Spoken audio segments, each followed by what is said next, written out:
इस तरफ, इस तरफ, इस तरफ।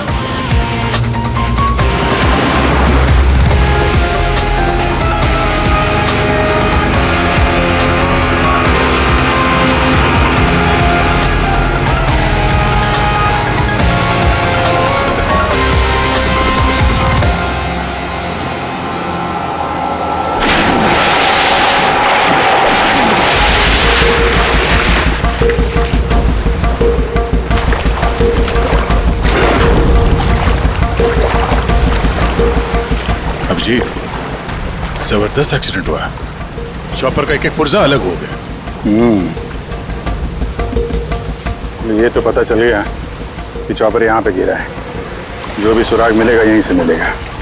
लेकिन अभिजीत, समंदर में सुराग ढूंढना कोई आसान काम नहीं है यार। ये तो है यार। महेश सर, कुछ मिला? हाँ सर, हेलीकॉप्टर के कुछ पार्ट्स मिले हैं, सीट्स मिली है सर। लेकिन सर एक लाश भी मिली है। सर, ये लाश विशाल की है या वो पायलट की? सर, लाश को पहचानना मुश्किल है। पंकज, एक काम करो, ये हेलीकॉप्टर के पुर्जे और लाश फॉरेंसिक लैब भेज दो। अब सारों के साथ भी कुछ बता सकते हैं। अभिजीत, महेश जरा बाइनोकुलर देना।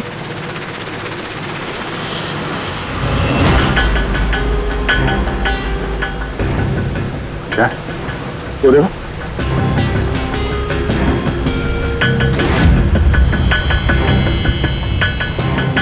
लगता है वहां कोई लावारिस नाव है। यार, नाव में कोई दिख तो नहीं रहा।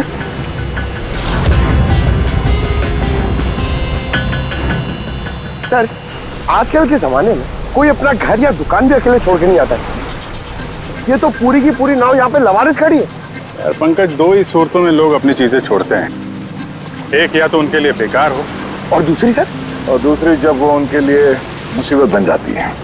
नाव तो बेकार दिख नहीं रही, तो जरूर ये नाव उनके लिए मुसीबत बन गई है।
तीन लाशें।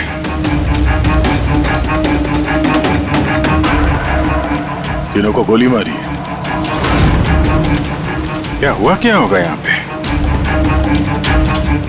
कोई गैंग वॉर या इन तीनों ने कुछ ऐसा देख लिया जो इन्हें देखना नहीं चाहिए था। जिस किसी ने भी गोली मारी है वो यहाँ पे किसी दूसरी नाव से आया होगा, या फिर गोली मारने के बाद किसी दूसरी नाव से गया भी होगा।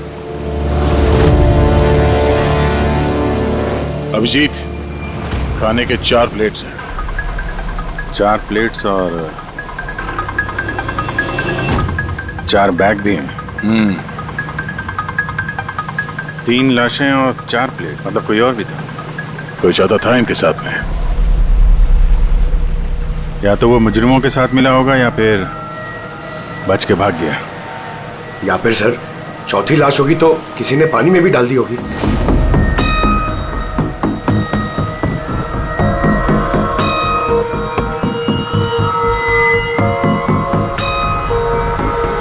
यार, अब सवाल ये उठता है, ये तीनों खून उस चॉपर वाले केस से जुड़े हुए हैं या फिर यहाँ कोई अलग अपराध हुआ इस समंदर में?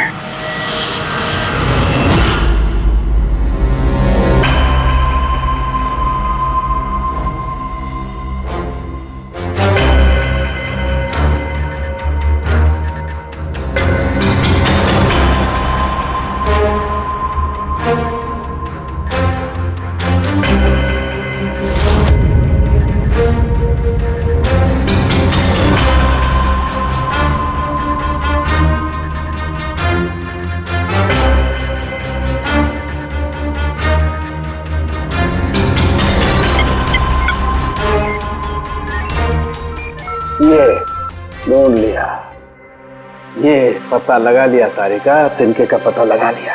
नाम क्या है उस तिनके का? नाम है कंपोला बर्डीटॉक्साइड। कंपोला बर्डीटॉक्साइड? यस। ओह माय गॉड, मतलब इस चॉपर का एक्सीडेंट नहीं हुआ? करेक्ट, इस चॉपर का एक्सीडेंट नहीं हुआ तारिका, इस केमिकल के जरिए इसमें ब्लास्ट करके इसका एक्सीडेंट करवाया गया है। क्या कहा तूने? कैंपोला बर्डीटॉक्साइड? हाँ बस, इस कैंपोला बर्डीटॉक्साइड से ही बॉम्ब बनाया, उस बॉम्ब से उस चॉपर में ब्लास्ट कर दिया।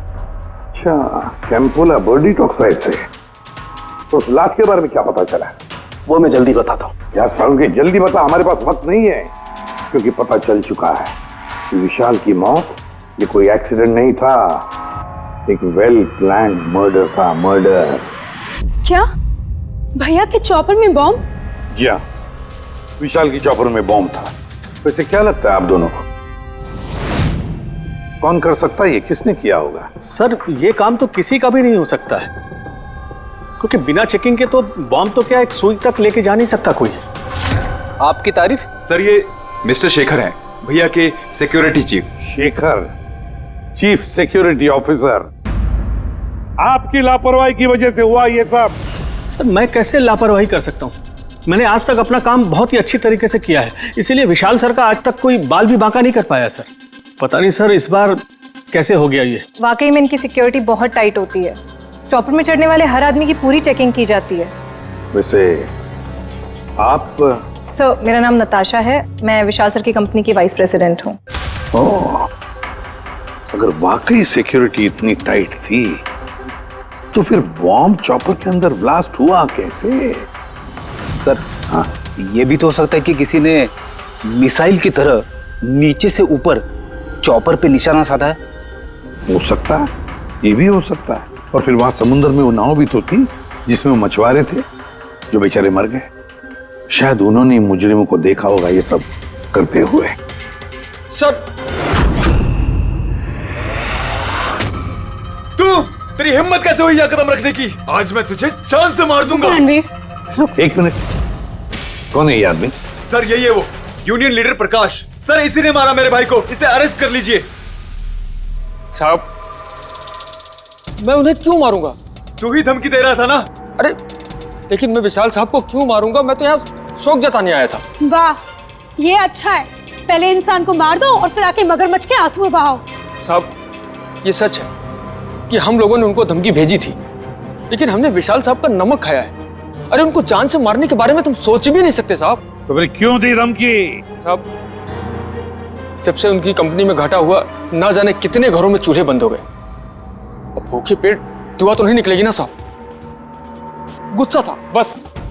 विशाल साहब को मार के हमें क्या मिलेगा? हमारा फायदा तो इसमें था कि वो जिंदा रहते, हमें हमारे पैसे मिल जाते। और साहब उन्होंने तो वादा भी किया था कि तुम सबके पैसे बहुत जल्द मिल जाएंगे। झूठ बोल रहे हो तुम। सर इसे ब्यूरो ले चलते हैं। नहीं फ्रेडी, ये प्रकाश झूठ नहीं बोल रहा है। विशाल की मौत का जिम्मेदार कोई गरीब मजदूर नहीं, कोई उसका आमिर दुश्मनी है, कोई ऐसा अमीर जो विशाल की मौत किसी भी कीमत पर चाहता है।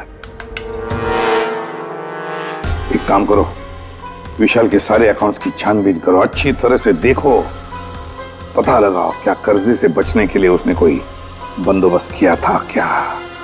सर जिस नाव में मछुआरों की लाशें मिली हैं उनका पता चल गया है। वो अजय नाम है सर उसका। वो चौथा आदमी वही था जो गायब है। सर हो ना हो, चॉपर ब्लास्ट में और मछुआरों के मर्डर में कोई ना कोई कनेक्शन जरूर है। हाँ सर, अजय के घर जा रहे हैं पूछताछ करने। Okay sir. अरे ये अजय का घर कहाँ है? वहाँ लेफ्ट में। लेफ्ट में? हाँ थैंक यू।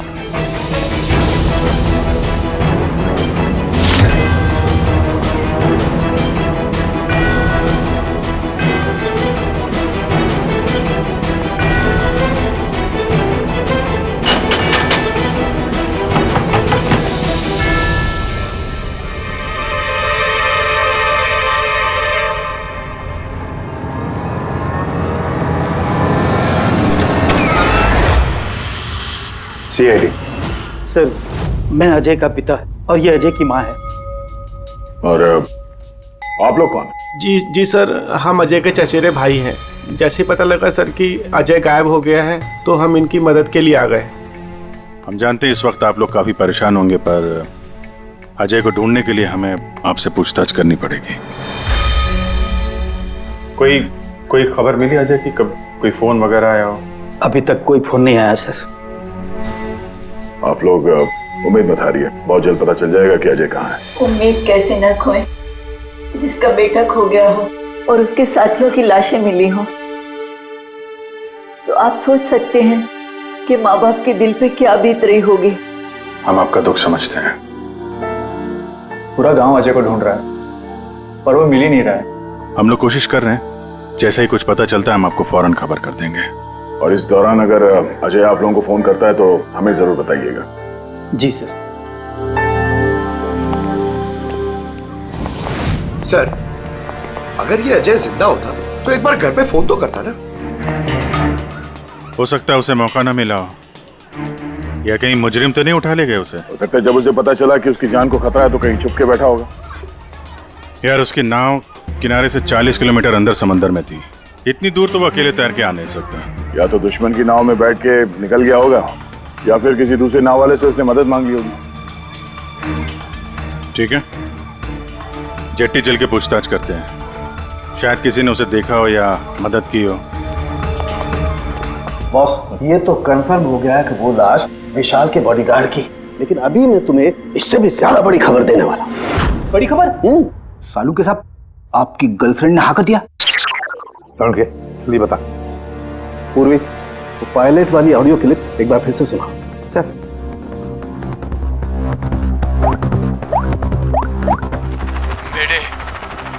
मेरे मुझे कुछ समझ नहीं आ रहा, क्या हो रहा है?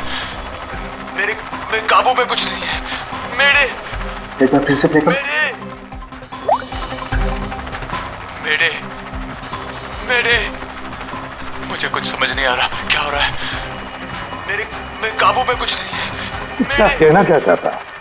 बस ये आवाज गौर से सुनी तो मुझे लगता है पायलट की आवाज थोड़ी लड़खड़ा रही है। हाँ, डर के मारे आवाज कांप रही है। नहीं, ये डर नहीं है बस, ये किसी नशीली चीज की वजह से। सर मतलब पायलट ने चॉपर उड़ाने से पहले? चॉपर उड़ाने से पहले? नहीं, दारू नहीं पीती। बस बॉडीगार्ड की लाश को जब मैंने अच्छी तरह से एग्जामिन किया तो मुझे उसकी लाश में एक नशीली दवाई के ट्रेसेस मिले, और जिस तरीके से इस पायलट की आवाज लड़खड़ा रही है, मुझे पक्का यकीन है इसे भी वही नशीली दवाई दी गई। यार सालुंखे, एक बात समझ में नहीं आ रही है, अगर ये खूनी इन सबको वैसे मारने वाला था तो फिर उसने बेहोशी की दवा क्यों दी? सर अगर पायलट और बॉडीगार्ड को दवाई दी गई है तो फिर बाकी पैसेंजर्स को भी दवाई दी गई होगी। एग्जैक्टली, दी गई थी। बस मुझे लगता है चॉपर में जितने भी लोग थे सबको ये नशीली दवाई दी गई थी, और जब मैंने लाश को अच्छी तरह से एग्जामिन किया तो पता लगा कि ये दवाई 6 से 7 घंटे पहले दी गई थी। चॉपर के क्रैश होने से ठीक 6-7 घंटे पहले चॉपर उड़ा था विशाल के घर से, तो फिर चॉपर में खाने पीने का सामान भी तो विशाल के घर से ही आया होगा। मतलब जो भी गड़बड़ हुई है विशाल के घर में हुई है, विशाल के घर में। ओह, व्हाट नॉनसेंस!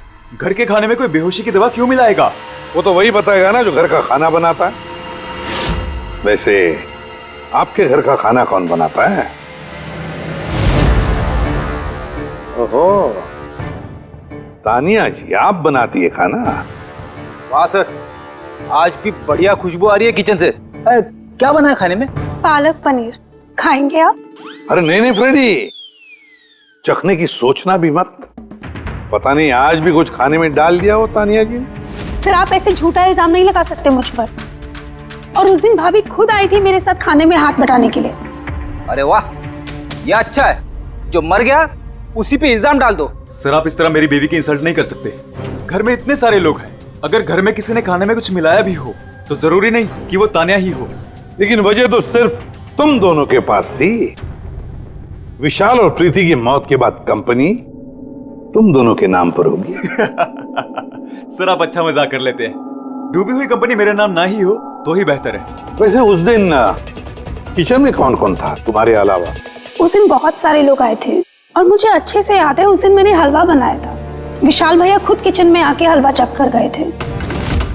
विशाल भी आया था किचन में? सर मुझे भी थोड़ा अजीब लगा था, क्योंकि उस दिन से पहले कभी भैया किचन में नहीं आए। शेखर, हेलीकॉप्टर में चढ़ते वक्त तुम हर एक की अच्छी तरह से चेकिंग करते हो ना? Yes sir. क्या विशाल की भी चेकिंग की थी? सर विशाल सर को मैं कैसे चेक कर सकता हूँ सर, वो मालिक है मेरे। फ्रेडी, मछुआरों के गांव का चप्पा चप्पा छान मारो, एक एक घर ढूंढो। वो अजय मछुआरा मिलना ही चाहिए। अगर अजय मिल गया तो समझ लो ब्लास्ट की वजह भी पता चल गई, क्योंकि अब सब कुछ धीरे धीरे समझ में आ रहा है। विशाल कर्जे में डूबा था, अब कर्जे से निकलने का सबसे आसान तरीका है मौत, खुद की मौत, खुद की झूठी मौत।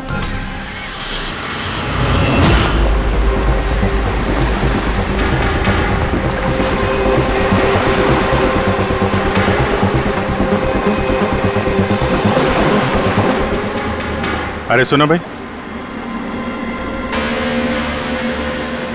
ये अजय के साथ जो कुछ हुआ पता ही होगा ना? आप लोगों में से किसी ने उसकी मदद नहीं की? देखो, घबराने की जरूरत नहीं है, हम लोग सीआईडी से हैं। अगर तुम लोगों ने मदद नहीं की तो किसी और ने की होगी। अगर जानते हो तो बता दो। देखिए, अजय हमारा कोई दुश्मन नहीं है। हमें कुछ मालूम होता तो हम अब तक बता दिए होते। अच्छा, जहाँ पे अजय की नाव मिली थी, वो जिसमें लाशें थी, वहाँ और कोई भी जाता तुम लोगों में से मछली पकड़ने? नहीं साहब, उतना अंदर समंदर में कोई नहीं जाता। पता नहीं अजय अपने साथियों के साथ कैसे उतना अंदर चला गया। अच्छा, एक बात बताओ, जैसा अजय के साथ हुआ है वैसा किसी और के साथ कुछ हुआ है अजीब, रोज से कुछ अलग?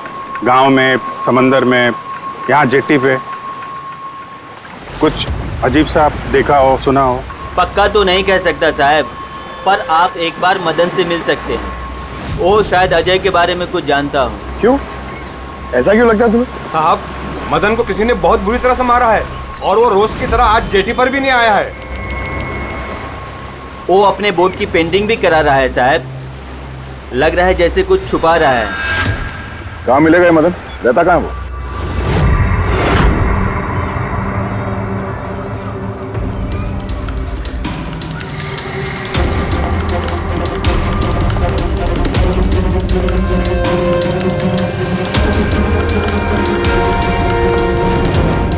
ये मदन तुम ही हो? हाँ साहब। आप लोग कौन? तुम्हारे रिश्तेदार, सीआईडी। अरे सीआईडी वाले? तुम अजय को जानते हो ना?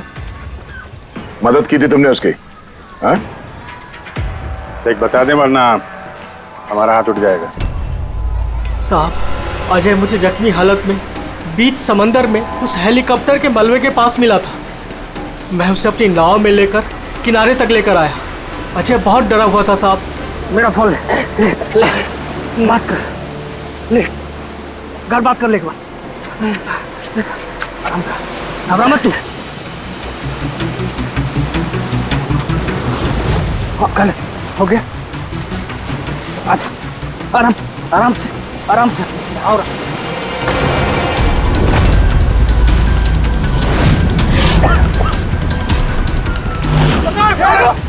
अरे अरे तू कहाँ भागा अजय? अरे तू क्यों भागा? अरे तू लोग कौन है? कौन है तू लोग? तू मार रहा मुझे? मुझे क्यों मारे? साहब, उन लोगों ने मुझे बहुत मारा साहब। और वो अजय?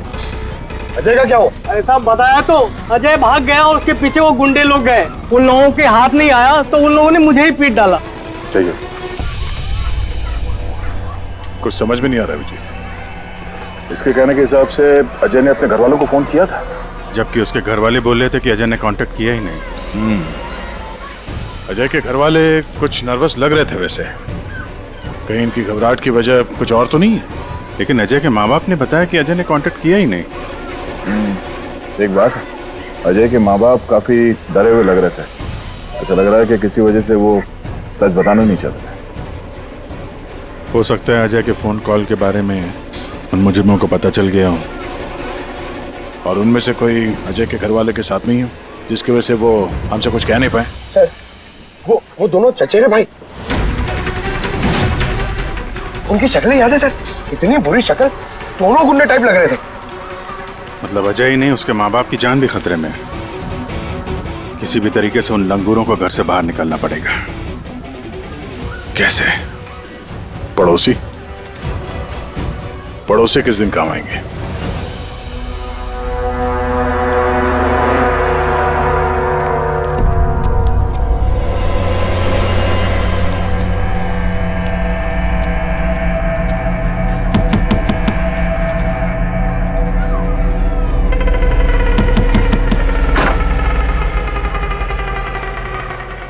आपके लिए खाना।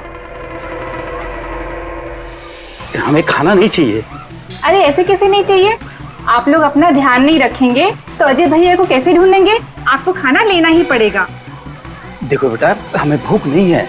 आपको खाना लेना ही पड़ेगा अजय की खातिर।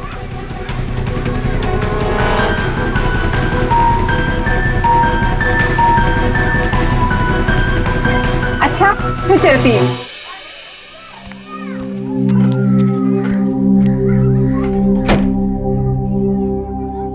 कौन आया है? पड़ोसी की बेटे पूजा खाना लेकर आई थी। मुझे लगा कोई अजय की खबर लेके आया होगा। माँ जी, अजय की खबर? मुझे भी यही लगा कि कोई अजय की खबर लाया होगा। खाने लाई थी ना वो? और कुछ तो नहीं है?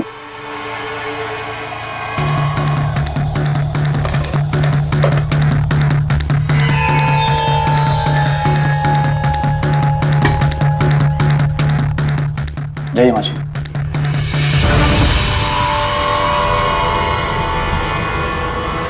अंकल जी, अजय का क्या हो गया? जमीन खा गई या आसमान निकल गया उसको? अरे इतना घबराए क्यों अंकल जी? कुछ नहीं। हाँ? छुपा रहे हो क्या? नहीं, छुपा रहे हो?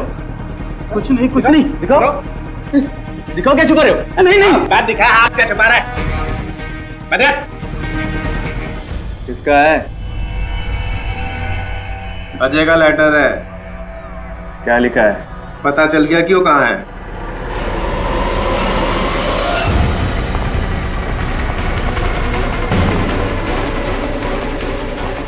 भाई साहब, ये अजय के साथ क्या होता जानते हैं? आप लोग कौन? हम लोग सीआईडी से। मैं नहीं जानता अजय को।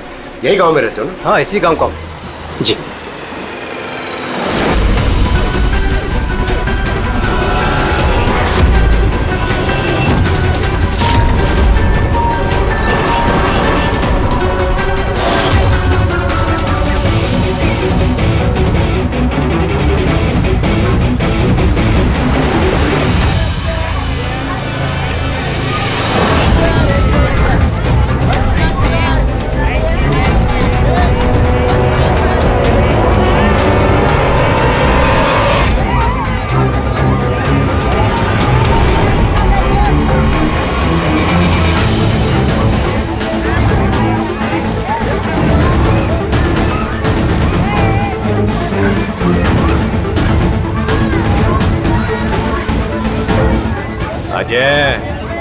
बहुत होशियार समझ रहा था ना अपने आप को।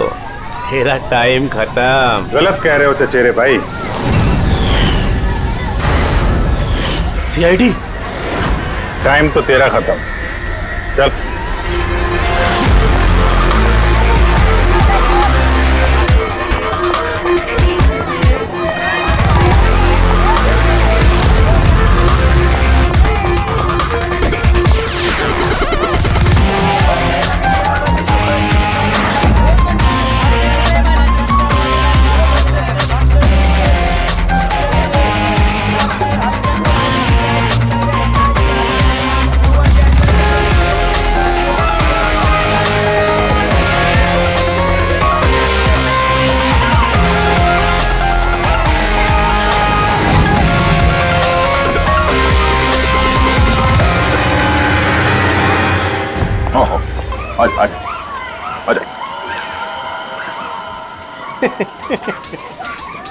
तुम मुझ तक तो पहुंच गए, मगर ये मत सोचना कि अजय को बचा लोगे।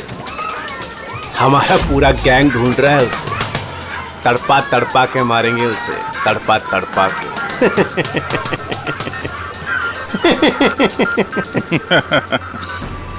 कौन किसको तड़पा के मारेगा बहुत जल्द पता चल जाएगा तुमको। और तू अजय की फिक्र मत कर, बहुत जल्दी वो खुली हवा में सांस लेगा। हैं? अब तो चल चल।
सीआईडी, आपके यहाँ कोई अजय नाम का आदमी रहता है?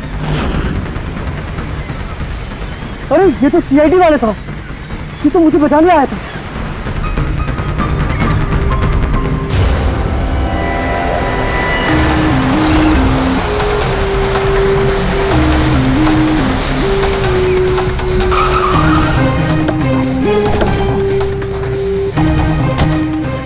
कुछ पता चला अजय का? सर सब जगह देख ली, अजय का कुछ पता नहीं चला।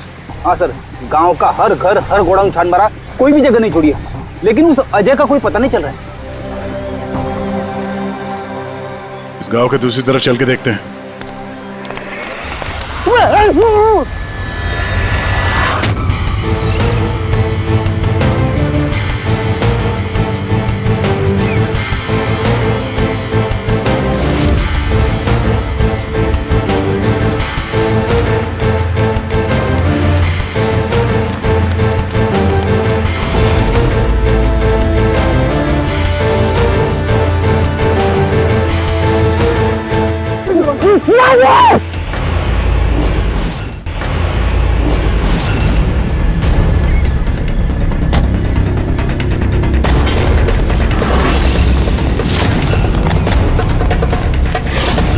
बाप रे सीआईडी, अब क्या करें? अरे इसे छोड़, अपनी जान बचा, भाग।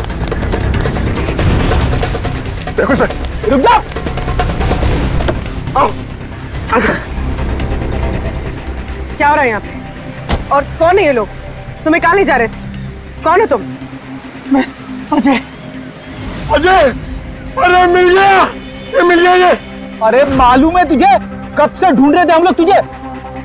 समंदर में ऐसा क्या हुआ जो तुम्हारी जान को इतना बड़ा खतरा हो? बताता हूँ।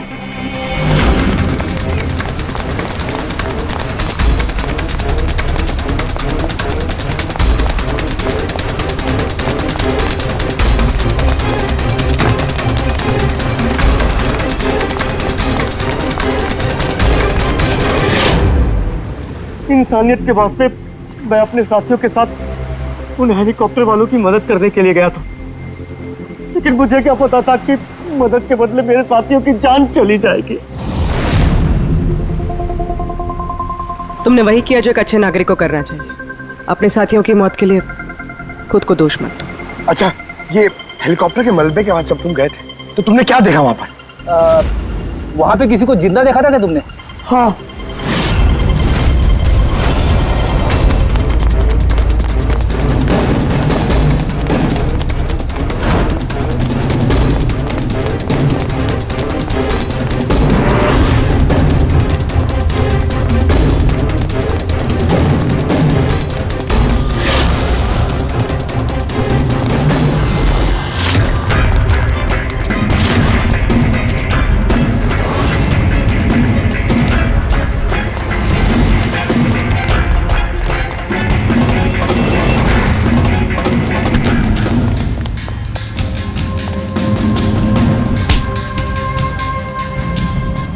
और उसकी मदद के लिए वहां पर पहले से एक दूसरी नाव मौजूद थी। कौन था वो जो जिंदा था? तुम जानते हो उसे? सब मारो मत, मैं सब कुछ बताता हूँ। सब हेलीकॉप्टर ब्लास्ट में सब लोग मारे गए थे सिवाय हमारे बॉस के। उन्होंने पैराशूट से पहले ही छलांग लगा दी थी और हम उन्हें अपनी बोट में लेकर चले गए थे। साहब सच बोल रहा हूँ। कौन है तुम्हारा बॉस है? और कहाँ ले गए तुम लोग? जल्दी बता, जरा हम भी तो मिले तेरे बॉस से।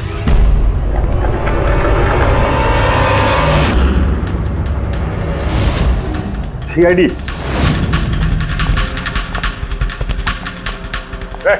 जा, गोली लग जाएगी। बॉस कहाँ है तुम्हारा?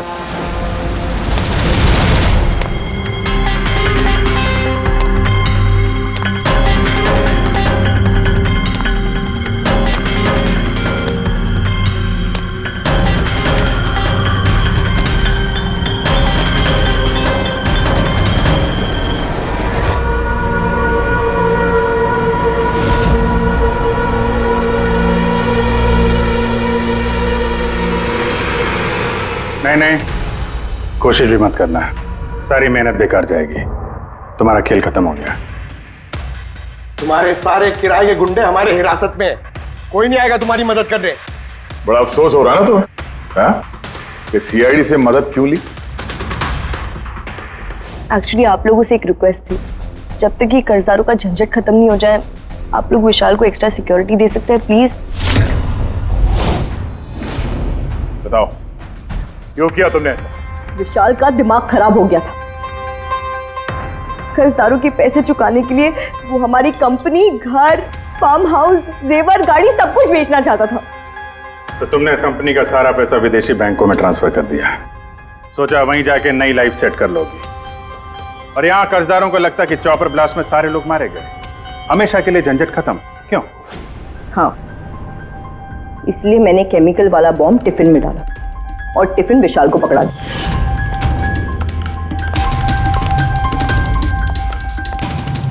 Hurry up, sweetheart. We're getting late. मुझे पता था सिक्योरिटी वाले विशाल या उसके हाथ की किसी भी चीज को चेक नहीं करेंगे। और सबके खाने में वो नशीली दवाई इसलिए मिलाई ताकि उनके बेहोश हो जाने के बाद आसानी से पैराशूट से कूद जाओ और फिर वो रिमोट कंट्रोल दबाकर बॉम्ब ब्लास्ट कर दो, है ना? सर एक बात बताइए, आप बहुत साल से सीआईडी में हैं, इससे बेहतर प्लान आपने कभी देखा? आपके पति जो कर रहे थे ना, उसे इंसानियत कहते हैं मैडम। सलाखों के पीछे बैठ के सोचते रहना अपने जुर्म के बारे में। जब सच्चाई का एहसास होगा अपने आप को माफ नहीं कर पाओगे।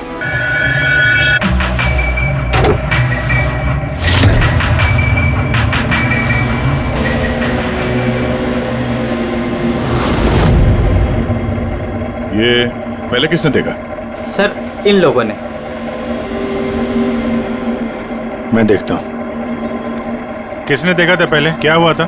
सर ऐसा पहले कभी देखा ही नहीं। गाड़ी में ड्राइवर नहीं था सर। गाड़ी में ड्राइवर नहीं है तो गाड़ी अपने आप चल रही थी। अरे यार साफ साफ बताओ भाई। हाँ सर, गाड़ी में ड्राइवर नहीं दिखाई दिया और गाड़ी जाके सीधे पेड़ से टकरा गई।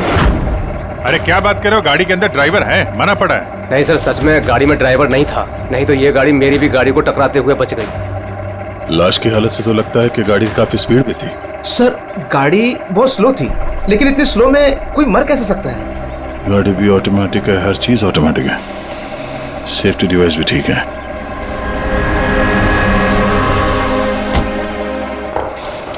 ये लोग तो बोल रहे हैं कि इन लोगों ने इसे ड्राइव करते हुए देखा ही नहीं। अच्छा, तो हो सकता है ये ड्राइवर पहले से घायल हो, जिसकी वजह से ये ड्राइविंग सीट से फिसल के स्टीयरिंग के नीचे जो जगह वहां पे सरक गया और उसके बाद ही एक्सीडेंट हुआ हो। शायद इसीलिए नहीं दिखा होगा।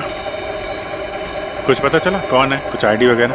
अरे हाँ, इसका नाम अमन है और उसका मोबाइल है पूरी तरह से टूट गया। और एक बात अभिजीत, ये गाड़ी ऑटोमेटिक है, ये देखो इंजन अभी भी ऑन है, ऑफ नहीं हो रहा है। हो सकता है जब ये एक्सीडेंट हुआ हो उसकी वजह से जो इम्पैक्ट हुआ उससे ये कार का कंप्यूटर क्रैश हुआ। यार ये लोग तो बोल रहे हैं कार बहुत स्लो थी जब टकराई। ऐसा इम्पैक्ट? कहीं कार के साथ कुछ छेड़छाड़ तो नहीं की गई? हो सकता है। ठीक है, गाड़ी को पुलिस गैराज भेजते हैं और इसको फोरेंसिक लैब। मैंने इस गाड़ी को अच्छी तरह से चेक किया है। इस कार को मॉडिफाई किया गया है, एक्स्ट्रा सेफ्टी फीचर्स दिए गए हैं।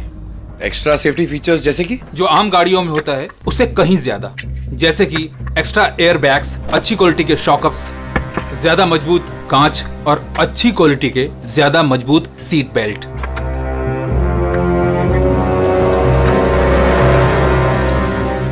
ये देखो, निकोटीन पैच। Nicotine patch? ये तो सिगरेट छोड़ने के काम में आता है ना? हम गाड़ी के सिस्टम को कंप्यूटर से लिंक कर सकते हैं? जी हाँ मैडम, 1 मिनट।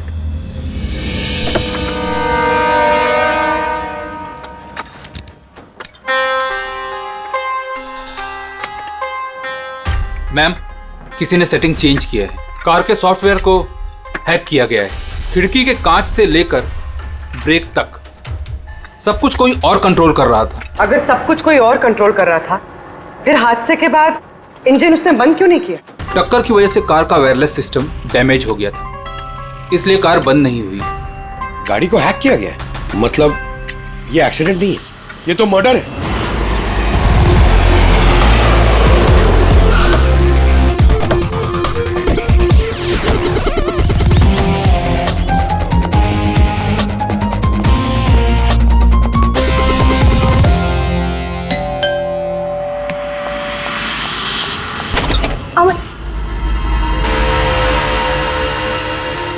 आप लोग?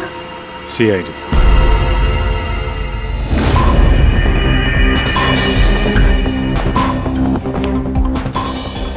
अरे इस आदमी पर कोई टैंकर चढ़ गया था क्या? सारी की सारी हड्डियां टूट गई हैं।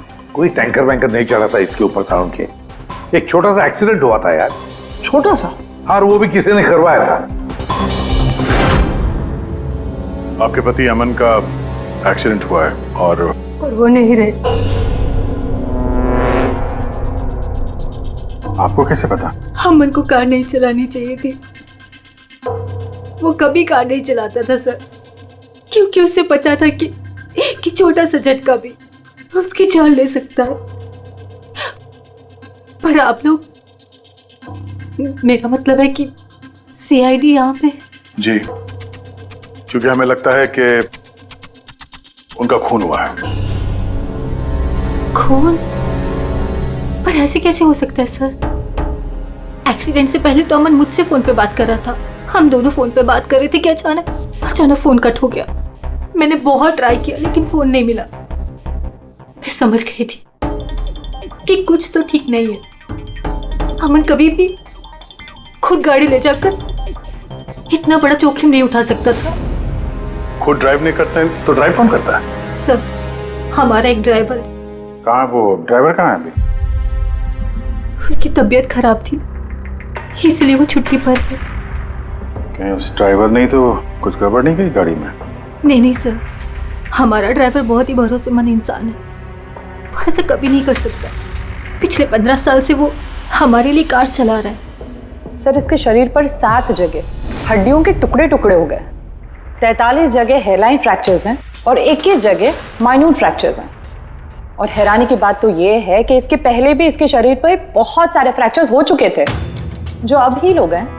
बस इन हड्डियों के टूटने की वजह से इसके शरीर के नाजुक अंग जैसे हार्ट, फेफड़े, ये सब डैमेज हो गए हैं और मौत भी शायद इसी वजह से हुई है। साळुंखे, ये जो निशान है स्क्वेरिश, ये कैसे निशान है? बस ये निकोटीन पैचेस के निशान है। इसके शरीर पे बहुत ज्यादा है। इसे सिगरेट पीने की लत थी और वो इसे छोड़ना चाह रहा था। Nicotine patches? अच्छा। और फिर यार अभी तारिका ने बताया कि इसके शरीर पर पुराने फ्रैक्चर्स के निशान भी हैं, बहुत सारे। ये पुराने फ्रैक्चर्स का क्या मतलब हो सकता है? अमन को ड्राइविंग तो आती थी ना? हाँ सर। तो फिर जोखिम किस बात का? अमन मेरे या आपकी तरह नहीं था सर। छोटे से छोटा झटका भी उसकी जान ले सकता था। ड्राइविंग की वजह से उसकी जान को खतरा था। इसीलिए हमने कार में भी काफी मॉडिफिकेशंस करवाई थी और ड्राइवर को भी कहा था कि कार आराम से चलाए। छोटा झटका भी उसकी जान ले सकता था? क्या मतलब? क्या कुछ था उसको? कोई प्रॉब्लम थी? सर, अमन का शरीर कमजोर था, नाजुक था। यार तू क्या कर रहा है साउंड के? अरे तू ये बॉस, ये ऑस्टियोजेनेसिस इम्परफेक्ट है। ऑस्टियोजेनेसिस इम्परफेक्ट मतलब ब्रिटल बोन डिजीज? एग्जैक्टली, भंगुर अस्थि रोग। मतलब इसकी हड्डियां भंगुर हैं। और इसीलिए बॉस, इसकी हड्डियों को अगर जरा सा भी झटका लगे तो चकनाचूर हो सकती हैं। 25 से ज्यादा बार उसके फ्रैक्चर्स हो चुके थे। हमेशा खतरा रहता था उस पे। मुझसे जितना हो सके मैं उसकी सुरक्षा का ख्याल रखती थी ताकि उसे कोई झटका न लगे। घर में, कार में हमेशा उसकी सुरक्षा का ध्यान रखती थी। यहाँ तक कि जब अमन को पता चला कि सिगरेट पीने से हड्डियाँ कमजोर होती है तो अमन ने पूरी कोशिश की सिगरेट छोड़ने की। तभी इतने मामूली एक्सीडेंट से भी ये हाल हो गया था शरीर का। लेकिन वो अचानक गाड़ी लेके कहाँ गया था?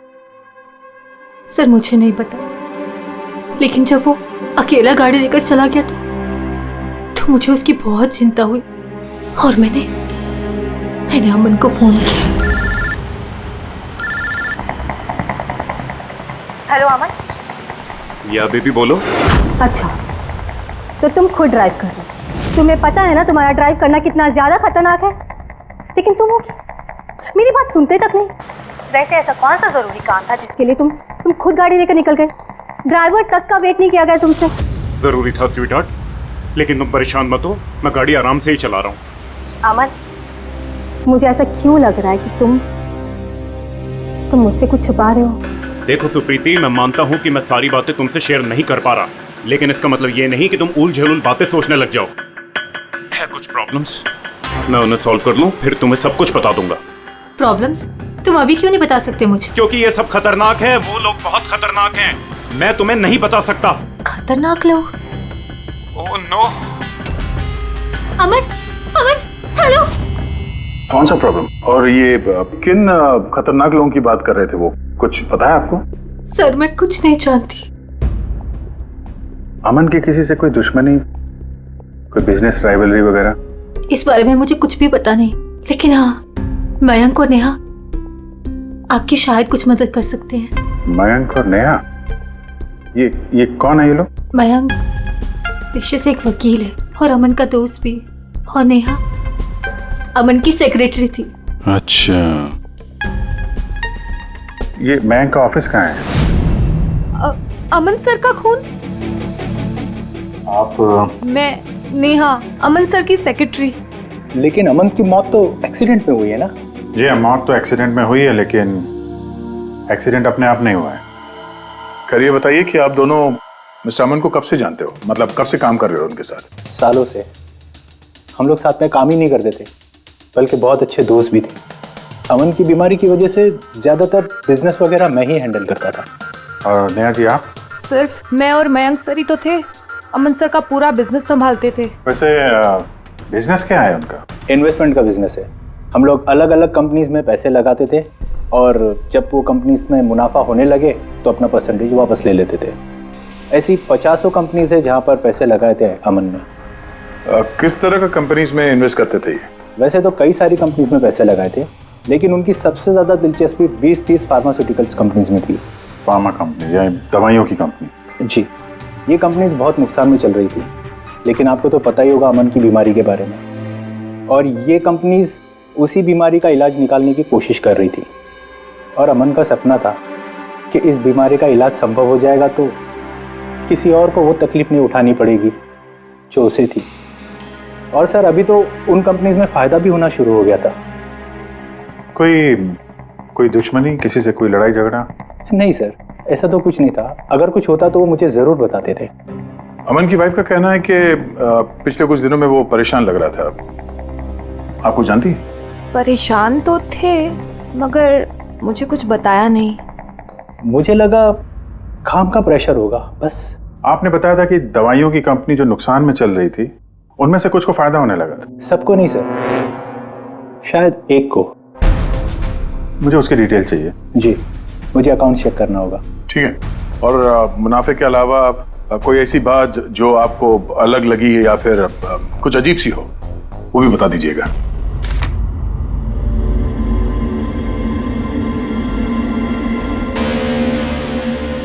ये जादव है सर, अमन का ड्राइवर। काफी परेशान लग रहा है वो। देखते हैं।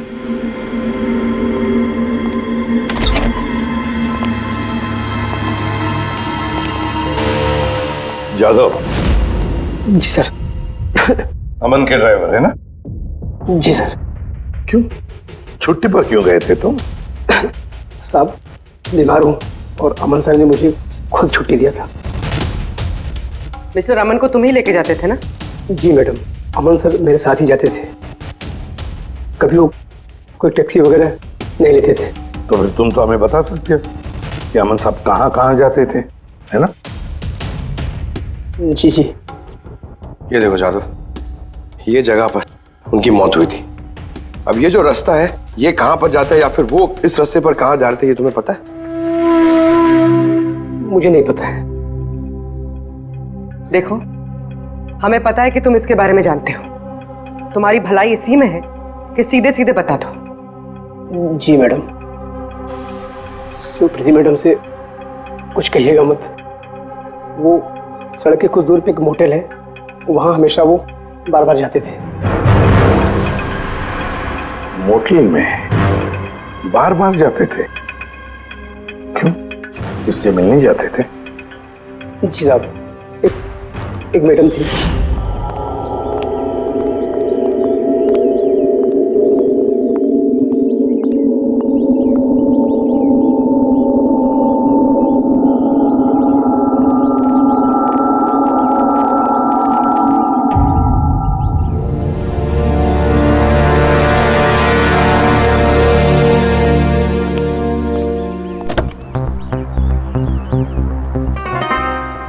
सुन जादव, ये जो कुछ भी तुमने देखा इस बारे में किसी से कुछ मत कहना, सुप्रीति भाभी से भी नहीं, समझे?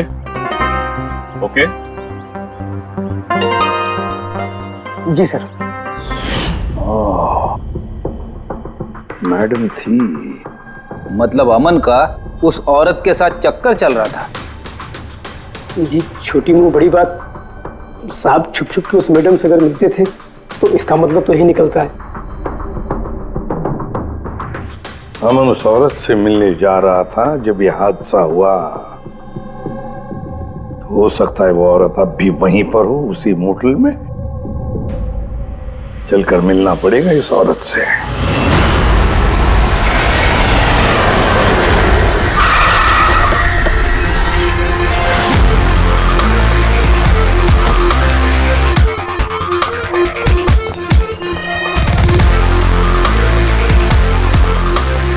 Excuse me. Yes madam, how can I help you? हम किसी से मिलने आए हैं। लेकिन आप लोग हैं कौन और किससे मिलना है आप लोगों को? हम लोग सीआईडी से। ये आदमी, ये आपके मोटेल में आता जाता रहता है? हाँ मैडम। किससे मिलने आता है? हमारे होटल के रूम नंबर 305 में एक मैडम रुकी हुई है, रूही। वो उनसे अक्सर मिलने आता रहता है। 305? यस सर, वो अभी चेकआउट करने वाली है। ये रूही हाथ से निकलनी नहीं चाहिए। कहां से जाना है? सर यहाँ से लेफ्ट। पंकज, स्टेयरकेस से जाओ, हम दोनों लिफ्ट से जाते हैं।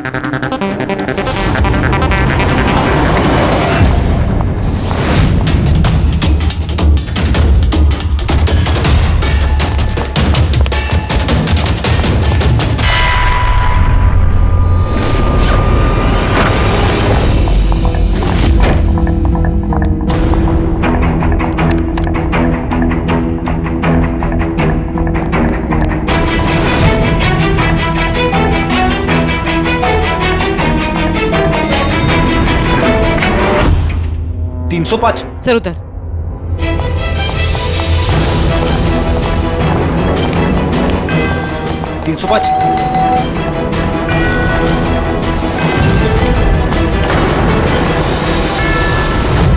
रूही? नो। ए, रुको!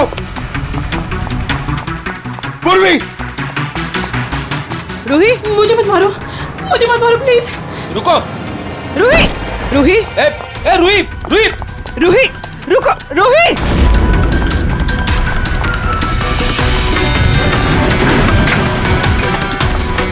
ए, रुक जा। रूही, रुको।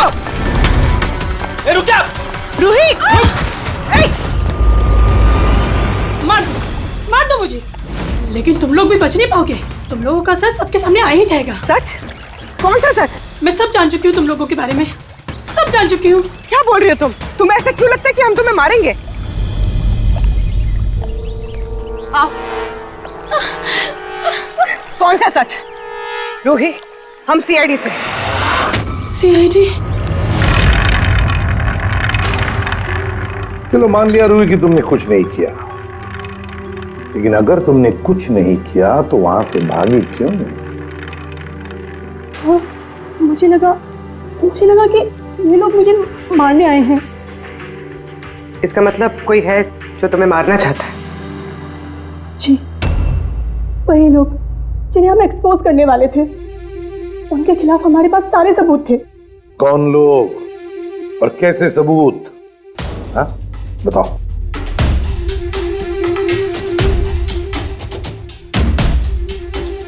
इसे तुम जानती हो ना, यमन है ना, इसी के साथ तुम मिलकर काम करती थी, इसी के साथ मिलकर तुम उन लोगों को एक्सपोज करने वाली थी जिसकी वजह से अमन की जान चली गई।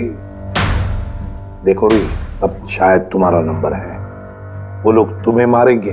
सर मैं मरना नहीं चाहती, मैं मरना नहीं चाहती सर। तो फिर बताओ जल्दी, कौन लोग हैं वो? उनका राज छुपाने से वो तुम्हें छोड़ेंगे नहीं। सर,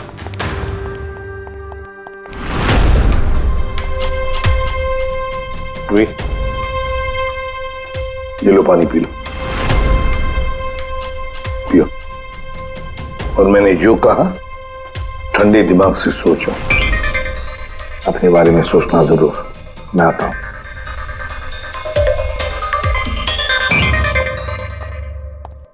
घबराई हुई है, डरी हुई है। लेकिन अब डरने की क्या जरूरत है सर? अब तो सीआईडी के पास है वो। लेकिन सर वो हम पे भरोसा नहीं कर पा रही, थोड़ा वक्त लगेगा। से जो अमन का वकील है मयांक, उससे क्या पता चला? सर, अमन ने बहुत सारी दवाई की कंपनियों में पैसा लगाया था, लेकिन वो सब के सब घाटे में चल रही थी। एक कंपनी है जिसने अभी अभी फाइनली फायदा करना शुरू किया था, CRM फार्मास्यूटिकल। और सर ताजुब की बात यह है कि अमन ने पिछले हफ्ते ही इस कंपनी के साथ जितने भी डीलिंग्स है वो सब तोड़ दिए, और मयंक भी इस बात से काफी हैरान था। वही तो समझ में नहीं आ रहा है कि इस अमन ने जब ये कंपनी लॉस में जा रही थी तब उसके साथ तो डील नहीं तोड़ा, और जब ये कंपनी प्रॉफिट कर रही है तब डील तोड़ने जा रहा है। और सर वो मयंक से कभी कोई बात छुपाता नहीं था, उसने ये बात मयंक को बताई भी नहीं। हाँ सर, मयंक ने उसका भरोसा तोड़ दिया होगा सर। आओ जरा। रोहित, CRM फार्मास्यूटिकल्स के साथ जो अमन की डील थी वो तुम्हारी वजह से कैंसिल हो गई है ना? वरना उसके पास ऐसी कोई वजह तो थी नहीं। अब सच सच बता दो कि डील तुमने क्यों तोड़वाई? क्योंकि उसने मेरे भाई का खून किया। भाई का खून? सर, मैं जिस शहर से आई हूँ उस शहर में बहुत पोल्यूशन है। मेरे भाई को पोल्यूशन से बहुत एलर्जी थी, उसे सांस लेने में बहुत तकलीफ होती थी। वो तो सिर्फ दवाइयों पर ही जिंदा था। एक मिनट, और वो दवाइयाँ थी CRM फार्मास्यूटिकल कंपनी की, हैं? जी सर, और सबकी सब नकली थी। मेरे भाई के ऊपर कोई असर ही नहीं कर रही थी, और ये बात हमें बहुत लेट पता चली, और मेरे भाई की जान चली गई। तुम्हें कैसे पता चला कि वो दवाई नकली थी? सर, मैं खुद एक प्राइवेट कंपनी में केमिस्ट हूँ। जब ये दवाइयाँ मेरे भाई पर असर ही नहीं कर रही थी तो मुझे शक हुआ कि क्या बात हो सकती है।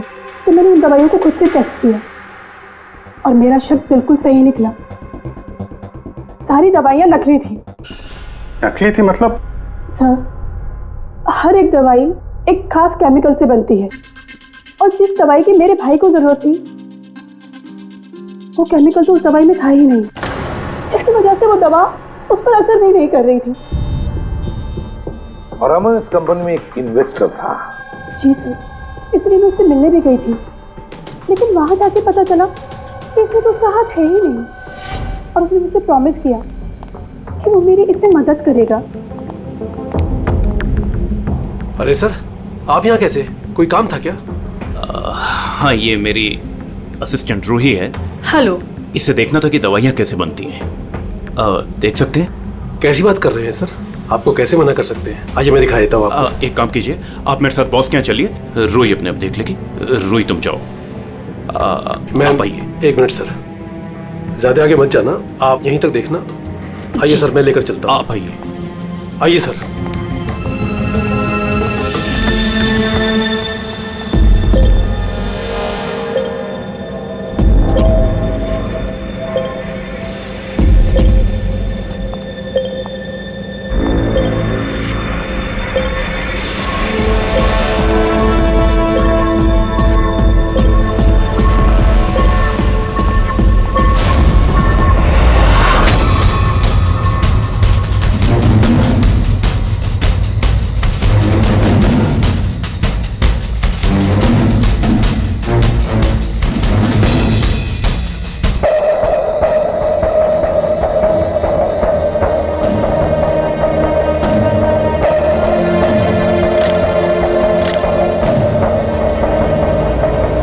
ये तो वही केमिकल है, लेकिन ये लोग यहाँ से बाहर क्यों लेके जा रहे हैं? फिर हमने सारे सबूत जुटा लिए थे और सारे सैंपल्स भी टेस्ट किए थे।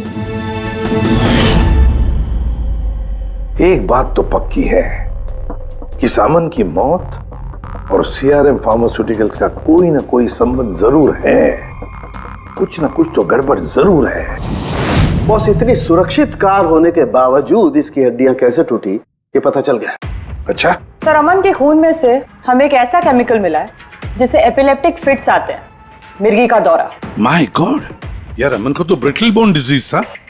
मिर्गी का दौरा आ जाके वो गिर जाता, उसकी हड्डियां टूट जाती। इसी की वजह से इसकी मौत हुई है। ओह, तो मतलब जिसने भी ये किया वो जानता था अमन के ब्रिटल बोन्स डिजीज के बारे में, और उसे बड़े चालाकी से उसका नाजायज फायदा उठाया।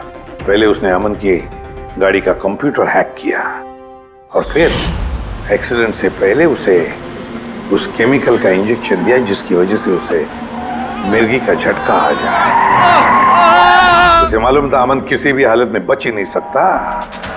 अगर मिर्गी का झटका आ जाता तो वो गिर जाता, जिसकी वजह से उसकी हड्डियां टूट जाती और वो मर जाता। अगर उसमें से भी बचता तो कार के एक्सीडेंट में से तो बच ही नहीं सकता था वो। समझ कि मिर्गी का दौरा पड़ने वाला जो ड्रग है कितनी देर बाद असर करता है? बस कुछ घंटे तो लगते हैं। मतलब ये ड्रग अमन को एक्सीडेंट से कुछ घंटे पहले ही दिया गया था। सर, कहीं ऐसा तो नहीं कि किसी ने इसे नींद में इंजेक्शन दे दिया हो सकता है।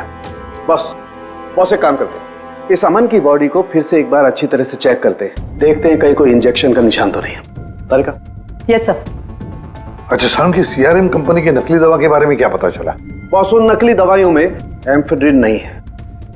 ओह, मतलब रूही सही कह रही थी। सर, ये कुछ केमिकल्स की लिस्ट है जो सीआरएम कंपनी ने पिछले महीने मंगाई थी। माय गॉड बॉस, इसमें तो वो केमिकल सबसे ज्यादा मात्रा में जो सीआरएम की दवाई में होना चाहिए था, 500 गैलन। 500 गैलन तो बहुत बड़ी गड़बड़ है, बहुत ही बड़ी गड़बड़ है। पंकज, अभिजीत और दया से कहो कि वो सीआरएम कंपनी में जाए और वहां से मुझे फोन करें। और फ्रेडी, तुम और पूर्वी अमन के घर जाओ और पता लगाओ एक्सीडेंट के दिन अमन से कौन कौन मिलने आया था। इंजेक्शन?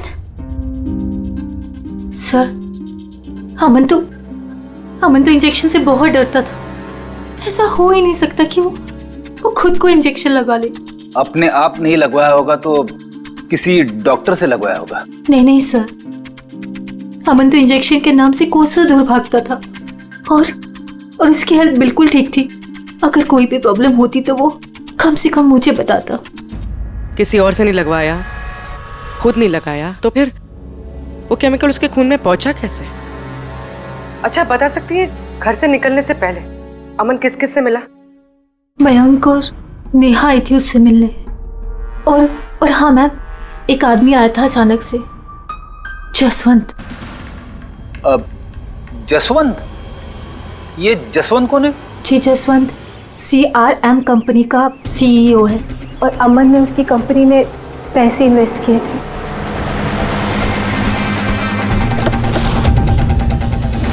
मिस्टर जसवंत, आप अमन के घर गए थे उससे मिलने के लिए उसके एक्सीडेंट के कुछ घंटे पहले? जी सर, मैं गया था लेकिन मिल नहीं पाया था। तो दरअसल उनकी वाइफ ने मुझे बताया कि वो सो रहे हैं, तो मैंने सोचा वो शायद मुझे अवॉइड करना चाहते होंगे, तो मैं वापस चला आया। पापा, अमन ने हमारे से बिजनेस डील कैंसिल की, फिर भी आप उससे मिलने गए थे? जी बेटा, क्योंकि मैं उनको वापस लाना चाहता था सर। वो हमारी नई यूनिट के लिए बहुत जरूरी था। तो जसवंत जी, जब आप अमन से मिलने उसके घर गए तो वाइफ सुप्रीति के अलावा वहां कोई और भी था? मैं जब गया तब तो वहां कोई नहीं था, लेकिन हाँ, जब मैं वहां से निकला तो उनके लॉयर मिस्टर मयंक और सेक्रेटरी नेहा, वो दोनों जरूर उनके घर आए थे।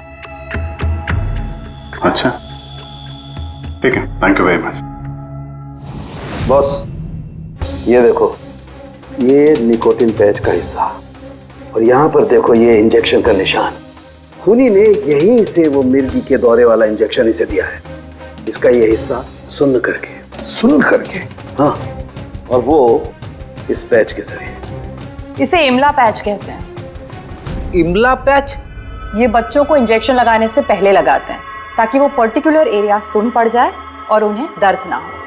अब बॉस, ये इमला पैच और ये निकोटिन वाला पैच, ये देखो बॉस, ये दोनों पैच एक जैसे दिखते हैं, बिल्कुल एक जैसे। हाँ, खूनी ने इस निकोटिन वाले पैच की जगह ये एमला पैच इसके हाथ पर लगाया, इसके हाथ का ये हिस्सा सुन्न कर दिया और बाद में मिर्गी के दौरे वाला इंजेक्शन यहाँ से लगा दिया, शायद तब जब वो सो रहा था। हाँ सर, ये कर कौन सकता? जसवंत तो एक हफ्ते से अमन को मिला भी नहीं, तो फिर? सर, वो मयंक या फिर नेहा, वो तो नहीं। पंकज, ये खेल कौन खेल रहा है तो हम पता लगा ही लेंगे। अब हम भी एक खेल खेलेंगे, एक ऐसा खेल जिसमें जीत सिर्फ हमारी ही होगी, हमारी जीत।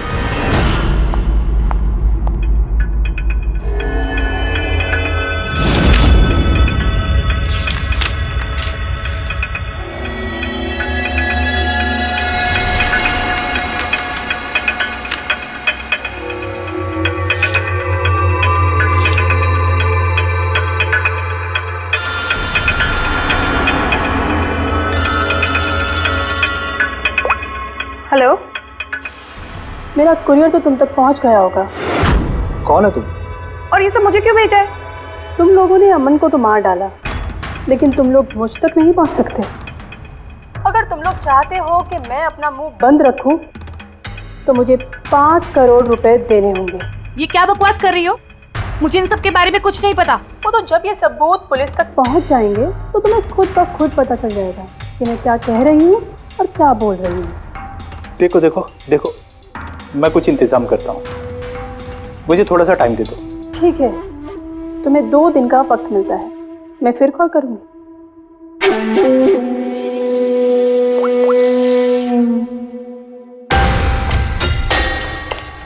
तो मास्टरमाइंड ये मयंक है।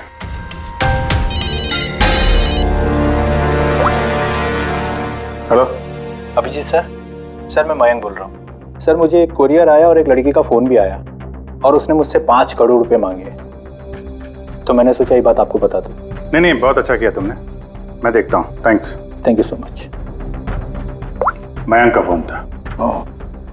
उसने उस कुरियर रूही के बारे में बताया सर, और उसने ये भी कहा कि उसने जानबूझ के समय मांगा ताकि हम इस तक पहुँच सके। तो ये मयंक नहीं बल्कि कोई और ही है।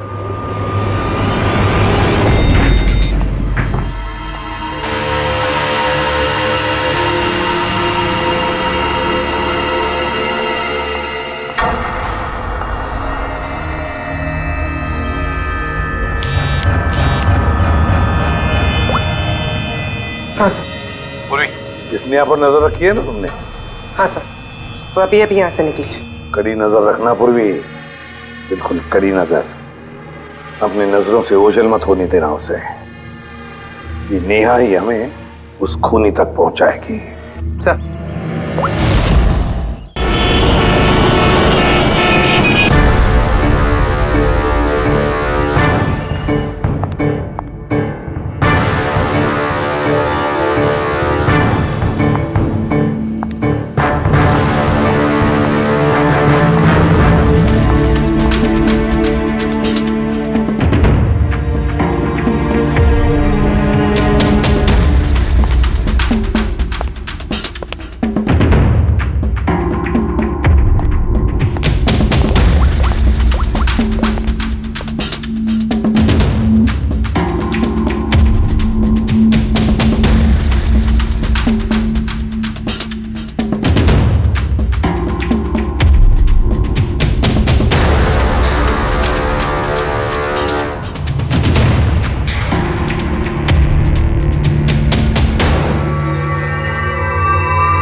सर।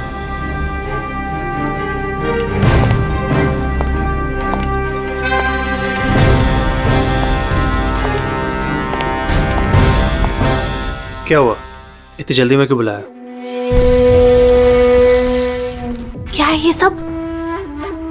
ये सब क्या है? तुमने तो कहा था कि किसी को कुछ पता नहीं चलेगा। फिर हमारे बारे में ये लड़की सब कुछ कैसे जानती है? डोंट वरी बेबी, मैं सब संभाल लूंगा। मैं हूं ना, जैसे उस अमन को ठिकाना लगाया वैसे इस लड़की को भी ठिकाना लगा दूंगा। तुम टेंशन मत लो, ओके?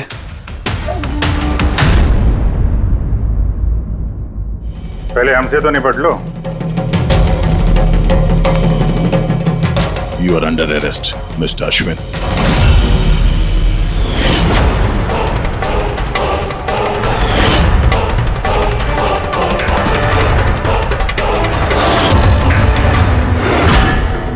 अश्विन के पास तो वजह थी, तुमने अपने बॉस का खून क्यों किया? हम दोनों एक दूसरे से प्यार करते हैं। जब मुझे पता चला कि अमन सर सीआरएम फार्मास्यूटिकल की जांच कर रहे हैं तो ये बात मैंने अश्विन को बता दी ताकि वो लोग अपनी गलतफहमियां दूर कर सके। लेकिन इसने तो अमन को ही दूर कर दिया। क्यों अश्विन? मैं जानता था कि अमन को कुछ समझाने का कोई फायदा नहीं होगा। वो तो हमें जेल भिजवा के ही रहता। तुमने मेरे भाई को मारा, अमन का खून किया और ना जाने कितने मासूमों की जान ली होगी तुमने अपनी इन नकली दवाइयों से। बिजनेस में बहुत घाटा हो रहा था, नुकसान पे नुकसान हो रहा था। डैड नहीं मानते, इसलिए उनको बिना बताए मैंने केमिकल्स को नॉर्थ इंडिया के प्लांट में भेजना शुरू कर दिया। उससे हम नशा बनाते थे, थोड़ा प्रॉफिट हो ही रहा था कि अमन ने सारा खेल बिगाड़ दिया। सिर्फ फायदे के लिए दवाइयों की जगह पे तुम ये जहर बनाने लगे थे, हाँ? मुझे कंपनी की हालत पता थी। मैंने अमन सर को अश्विन से मिलाया था ताकि वो कंपनी में इन्वेस्ट करके उसे डूबने में बचा सके। और अमन खुद को तुम लोगों से बचा नहीं पाया। ये सब कुछ मैंने अपने प्यार के लिए किया। मेरे अलावा कोई ये कर नहीं सकता था क्योंकि वो अपने निकोटीन पैच मुझे से मंगाते थे।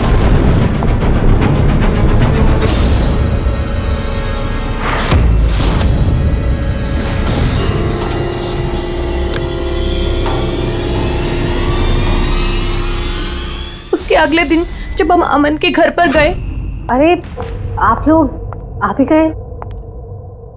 पर अमन तो सो रहे हैं, अगर कुछ इम्पोर्टेंट काम है तो मैं जगा देती हूँ। नहीं कोई बात नहीं, हम इंतजार करेंगे। ओके, अब मैं अभी आती हूँ।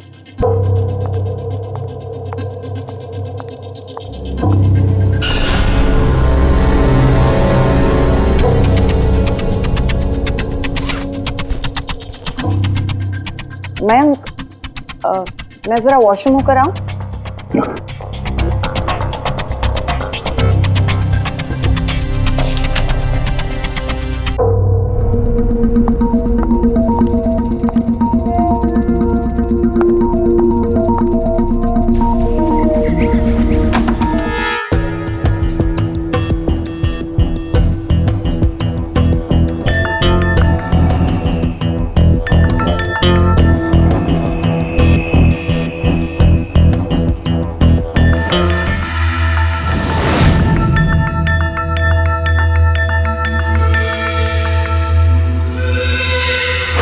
और वो दौरा उसकी कमजोर हड्डियों के लिए जानलेवा बन गया।